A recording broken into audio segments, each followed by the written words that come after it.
أعوذ بالله من الشيطان الرجيم بسم الله الرحمن الرحيم رب اشرح لي صدري ويسر لي أمري واحلل عقدة من لساني يفقه قولي رب زدني علما سبحانك علم لنا لا علم لنا إلا ما علمتنا إنك أنت العليم الحكيم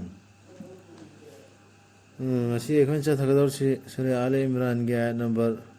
كنتراغو هم دويدagi 33 sida aina ai wakhanda lakpa nadra aina nainu do phangba aina ngang idna khara ngang ise ai wakhanda lakpa lana khanta wai do thokpa sing do khara thengnaru do ngang bane soiba yae ada soiga do do ai gi tarap tai ne ada kana gumna question to ring masina karige no kana gumna gi rai masa gi thamning ba thamba yae aduni khanta wa sim pu mipam khudima aya sira khanta wa si adu khanta du thengbadani bera chele isi isa isa na khanta kada budi ji tha tha kada du adu thingjil lapadna bera chele isi mi si soire isi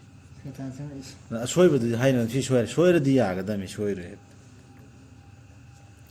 aduni allah na khoi si aya sing si allah na khoi da khanghan bi baina allah da hai si han bada dra mana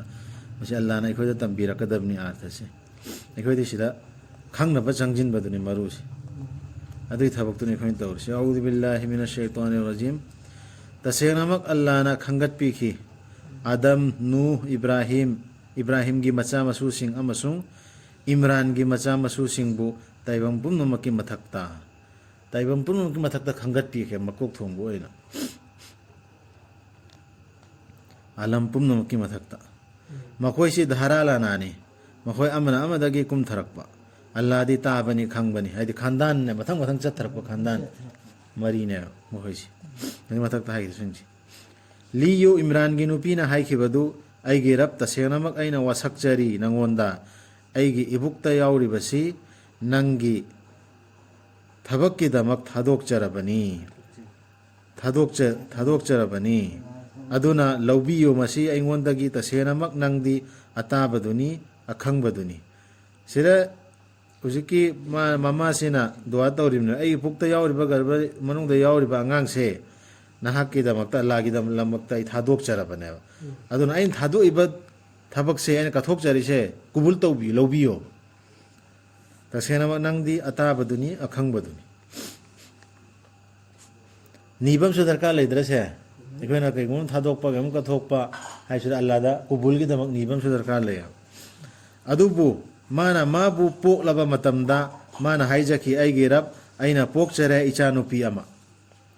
Allah na hena khangbani mana pok libadu natte nipa haibasi nupi gumba natte nipa nupa gumba natte ba nupi si dinadra adana do Allah na hena khangya aina mabu maryam thonjare amasung aina magi da makchang jafam nijari nangonda amasung magi macha singi damak nangna inthokraba shaitan dagi kanbinaba mana duwa su dawrimi macha dui damakta Allah da changjari shaitan de kanbinaba si duwa su dawrimi ko si duwa singi tawgadami aduna magi rabna yabi khi mabu ningthi jana yabi baga loinana duwa do yabi khre amasung chakhat hanbi khi mabu ningthi jana amasung sinnabi khi mabu zakariya na magi manakta changluba matam khudingda magi laining sangda mana thengna ki magi manakta chinjak leiramba zakariya alayhi salam na jo imedna haidi senari medna hojiki machanu bisi maryam natra maryam si adra maryam ki manakta masjid sirane changuba engjin ba changu khudingi ne chinjak leiramba Allah gi rizq leiramba thengna kiyaba madhuda mana haiki o maryam kadai dagi lakpage masina ngonda si chinjak en pallise chinjak tanate Allah ki risk niamat heta leiram basi thengne ba sira amo erambe chinjak su erambe ma gyal losing su erambe loina ba ha ba mana khumba iba mana nganga iba barkat niamat Allah ki losing adu su erambe ya adu mena thengne mana angak pasi adra mana hange mangoda kadai de lakpano mana haiki masi Allah dagini Allah dai ne afsi laisi chinjak ero gyan losing ero monda laisi Allah dai ne na maryam na khumme tasena Allah di pibi bani chinjak mana pibi ge ningbada hisab tawdana Allah di risk si loy na supi ko sinjak na nate si Allah di mana pibi apa na pigening bada mafam dumakta da Zakariya na kauzaki magi rappu mana haijaki aigi rappi na biyo ingonda nangi maikaidagi afaba icha ama tasiramak nangdi nijirakpabu tabi bani Zakariya na suamka magi gari du ubada angakpa mayam du ubada dua taurak panel ai su icha afabam pibiyo hadi hujike Maryam si phare khangbudu na natra Maryam ki manaktar Allah ki rizq niyamat mayam leiram basi thengnabdagi masidi ang afabani angang ne khangbadagi masu dua taurak panel adudagi farista singna mabu kaurakhi mana laining sangda namaz gi damak leplingaida farista na kaur Zakariya na leplingaida Allah na harau pau piri nangwanda Yahya ko bani wi ko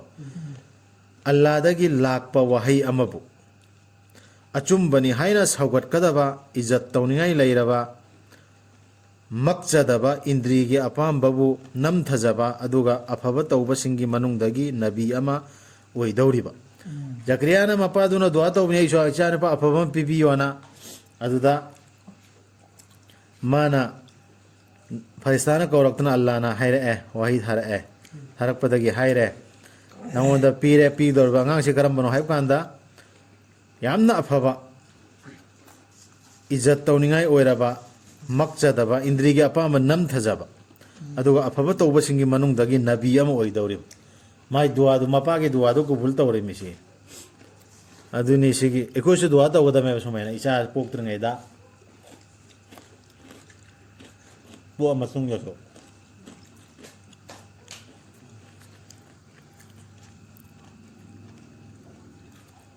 mana haijake Zakariya na ai gerap karam na ina phangjagadoriba janipa ama aina ahal oisin khraga amasung ai gi nupina akhung bisu oiraga mana amka hangala email la da ko farista singdona haiki asumnani Allah di madi taubani mana taugining badu haidi fazana afaba duwa bo to ordi Allah di kubul tawya ba ahna kai de pige duwa mani pide bani se mana haijaki amka haire eme ai gerap pina biyo ingonda khudam mama Allah na haibiki haidi kan main ta odam khudam mama utpiyo hairmi Allah na haibiki nangi khudam di nang wangang bangam loi mi singda numit humni ingit tauba ngamba nattana isara tauba khak nattana ne wangang ngamaroba adu khudam oidormi ningsing nu nangi rappu toina amasung magi matik mangan saksolu numidangda amasung ayukta sisu hair email lang liyo farista sing na haiki badu o Maryam taseng namak Allah na khangat pirabani nang bu amasung sengdok pirabani nang bu amasung khangat pirabani nang bu taimang pumnamki nupi singgi mathakta asai mama afabaduna dua tawraktana pokhiba Maryam ne banatra adui matungda Maryam si afaba oidana Allah na ka khangat piram ne siksi nupi singyan khanthagada me nupi su tagada me siya ya sing O Maryam bhakti ga loina na hukum illu nangi rabki sajda taw amusung ruku taw basinga loina na sida Maryam dani ko direct hairisi nupi dani ruku taw sajda taw basinga loina hadi jamat solo hai bana ba ikon jom khan thabda phangisi namaz du jamat solo hairim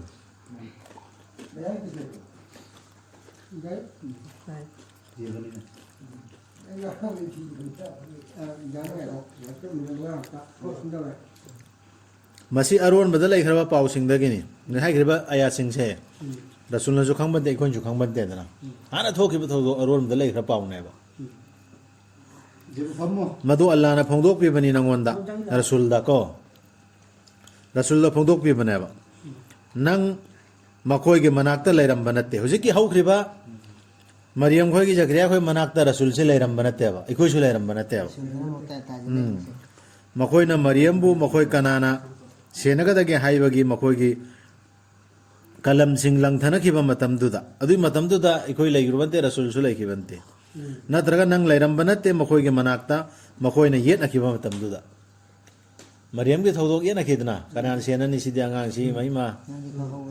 adui matam du rasul su khangbante ikoi su khangbante kanam laikibante si Allah na lira pade khangbane ko liyu farista sing na haikibdu o Maryam tasenamak Allah na piri nangonda haraw pau ama mangondagi wahay amagi magi mamingdi Isa Masih Maryam gi macani pa kaugani taibang asidasu amasung akhirat tasu singthanaraba amasung Allah gi manak nakjaraba singi manungdagi oiraba amka mangonda su macani pa amgi haraw pau pire Maryam da masadu adam dunia sa sumay papa adasu maming magi si thon gani hebsu hair Allah na ko mana wangang gani mi singda nausumda lairingai dasu si so hair amasung mapung marai pharagasu aduga ma oigani apaba tawba singi manungdagi mana wangang gani ba di tampakta lairingai dasu mamagi nausumda lairingai da adugi mapung marai pharagasu Allah gi wadu ngang gani Allah na hair padu aina bini haisu haidun mana haijaki aigi rab karam na oigadawri bano ingonda isani pa ama aibu soktringe da taibang mioi ba amatana hi mioi ba haifam thokbu adane bhai rinatra farista du na haiki asum nani Allah di sembani Allah na semgining badu Allah na mana oihangin lepi khrabada mofam ama mana maduda oyu khakta haibani adudagi madu adum oirakpani mana tambigani nangonda iba paba gyan lausing taurat amasung injil si ango Allah na tambigadori meba Maryam Isada si so hairi meba adun sin takpud ekoi da Allah na neb tambigador si Allah gi ayat si adun Allah da ni jaba jang jabam darkar le si khange hardi khan thaba adragi jang jaba ni jaba darkar le tambigador si gyan lausing larik tambigador Allah na neb adu oihan bigani mabu rasul ama Israel gi macha singda mana haigani tasenama ai lakpani nakhoida khudam amaga loinana nakhoi gi raptagi madudi aina sagani nakhoi gi damak leikhom dagi uchek gumba ama adudagi aina sor kamsingani madudagi maduna oirakani uchek ama Allah gi aya baga loinana Allah gi aya baga loinana ni leikhom dagi mana semaga hingal uchek olhan dorsi aduga aina fahangani mitang babu amasung kusti thung babu amasung aina hingal hangani asi babu Allah gi aya baga loinana aina nakhoida haigani nakhoina charak badu amasung nakhoina paisinduna thambadu siso haigana yum mayum singda tasena lairabani masida khudam nakhoigi damak nakhoina oirabadi thajaba sing si khudam achoba Israel gi macha singda man utkadap singdo Allah na Allah ge aya bagloina na haidi masi nabi ni haibagi proof dalil do ai lak bani achum bani haina saugatuna aigi mangda lairamba taurat ki wahi singdu aduga aina nakhoida ayaba oihannaba pot khara haidi makhoina thingnon thanamba pot khara ayaba oihannaba pot khara madu nakhoina yade haina hana thinglamba ai lakpani nakhoida khudam amaga loinana nakhoigi raptagi aduna Allahu kiyu amasung aina haiba illu hanadagi hana makhoi ummat bani Israel singi macha singduna ne si yade chahi de na chadlabi amane adu du ya hangadoriba Isa alayhi salam Allah gi ayabadagi adu men ekoi sira su chadnabi amale ramesi chahi de chande adu bu Islam dharma na rasulna si charam rajaram da ban thigapkan de cha kaisu haram di Allah na thingam da pot oiramone Allah gi na taba ailam adu gi do ekoi na hairu biam te adu ma meyam sa ba sakoi madang yauri dina quranda Allah na haida po adu ningsing gadan tasena mo Allah di rabni ai gisu rabni na khoi gisu aduna latlo mabu masini chumdring chumbalambi haibidu asira latlo hai resi murti khilla lat pa khud adu khaktana adu su pe su pabdi asai ki order ma Allah na hangdoka doriya ba Allah na thingdaba pot na dra thinggador pot adu gi dra haibe in badune ba lat pa hersi adu iduna Allah khakta bula Allah khakta na haibe illo ekoi gi tarap ta gi fatwa thokono psena haram ni sin sa haide sina makru ni ma sagano adu pum bakhan thabda yawi haibe duni se asi gi sipat dor si sadakallahu alazim 2351